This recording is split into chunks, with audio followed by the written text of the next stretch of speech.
अस्सलाम वालेकुम। आज मैं लाई हूँ आपके लिए केक की डिटेल रेसिपी। इसके लिए मुझे चाहिए एक आधा कप ऑयल, आधा कप दूध, 1 कप चीनी, 4 अंडे, 1 चम्मच बेकिंग पाउडर, चंद कतरे वनीला एसेंस और 2 कप मैदा। सबसे पहले हम 4 अंडे लेंगे, जर्दी अलग और सफेदी अलग कर लेंगे। जर्दी अलग करने के लिए हमें कोई अलग से टूल नहीं यूज करना पड़ेगा, बहुत आसानी से कर सकते हैं अलग। अगर आपको मेरी वीडियो पसंद आ रही है तो प्लीज लाइक और शेयर करें और सब्सक्राइब करना ना भूलें। अब हमें सफेदी को 7 से 10 मिनट के लिए बीट करना। आप चाहे तो इलेक्ट्रिक बीटर से भी कर सकते हैं, चाहे तो हैंड बीटर से भी कर सकते हैं। जब सफेदी फ्लफी हो जाए, झाग की तरह फूल जाए, इस टाइम एक एक करके जर्दी इसमें ऐड करें और मिक्स करें। 2 से 3 मिनट तक बीटर की मदद से अच्छी तरह बीट करें। जब बीट हो जाए तो इसमें 1 कप चीनी डालें। एक साथ नहीं डालनी, पहले आधा कप डाल, उसके बाद फिर आधा कप डालकर 1 से 2 मिनट के लिए बीट करें। अब आधा कप ऑयल ऐड करें, अति चंद कतरे वनीला एसेंस ऐड करें और बीटर की मदद से इतना बीट करें कि ऑयल अच्छी तरह मिक्सचर में मिक्स हो जाए। अब इस मिक्सचर को एक साइड पे रख। अब एक बाउल में 2 कप मैदा और 1 टीस्पून बेकिंग पाउडर लें।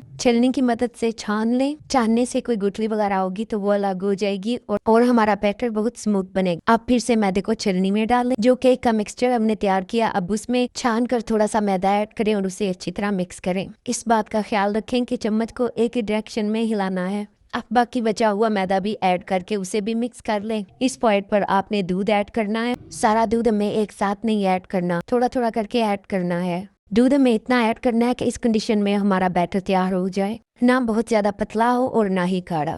अब हमें एक मोल्ड चाहिए केक बनाने के लिए। मोल्ड में पहले ऑयल लगाएं, फिर बटर पेपर लगाकर फिर से एक बार ऑयल लगाएं। अब इसमें सारा मिक्सचर डालें। मिक्सचर डालने के बाद 1-2 बार टैप करें। अब अवन को 180 डिग्री सेंटीग्रेड पर 10 मिनट के लिए प्री हीट करें। अब बैटर वाला मोल्ड जो है वो अवन में रखें और 20 से 25 मिनट के लिए बेक करें। अब आपका केक तैयार है। किसी भी स्टिक की मदद से आप उसको चेक कर सकते हैं। अगर स्टिक साफ है तो फिर आपका केक तैयार। अब छुरी की मदद से कटिंग कर लें। जल्दी ही मैं आपको अवन के बगैर केक बनाना सिखाऊंगी। आप देख सकते हैं कि हमारा केक कितना फूला फूला और नरम बना है।